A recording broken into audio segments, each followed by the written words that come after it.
12 principles define how to make realistic and believable animation, regardless of medium. In this episode, we discuss timing.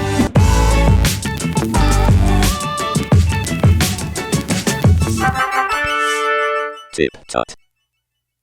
So, let's talk about timing. This is a simple one. Actions take time. Changing how long an action takes changes how that action is understood by the audience. On a purely physical level, correct timing makes objects appear like they're following the laws of physics. Pushing something heavy takes longer, and pushing something light happens quickly.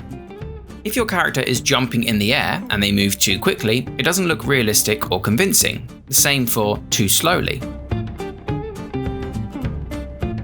Oftentimes, it's actually helpful to film yourself performing an action, like picking up an object for example, to time your animation correctly. You can use keys, extremes, and breakdowns, which we spoke about in our pose-to-pose versus straight-ahead episode, to plan out your shots and ensure the timing is correct. Of course, you don't have to follow physics if you don't want to, but like anything, in order to break the rules properly, you have to know them in the first place. Timing in animation is all done on frames, usually 24 frames per second.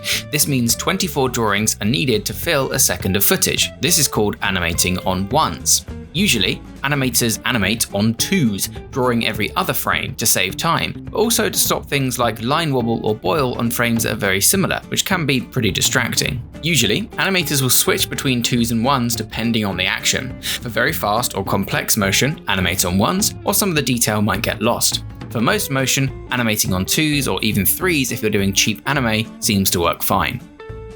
Let's look at an example of how changing the timing can change an animation's meaning. Here's some extremes and breakdowns showing a character reaching out, picking up a bug, and bringing it close to their face.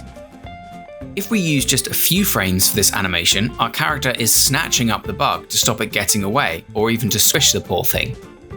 Add in lots more frames and he is reverently reaching out in awe at a rare species of insect in order to not spook it. Same action, opposite meaning, purely based on timing.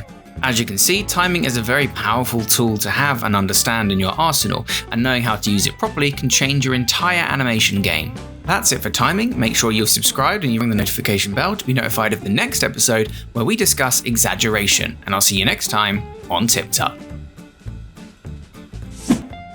What's this? My lovely level 2 and above members deserve oh so much love for keeping this channel alive. Yes, they certainly do, and you can become a level 2 and above member by clicking that join button below. You guys are fantastic. I love you.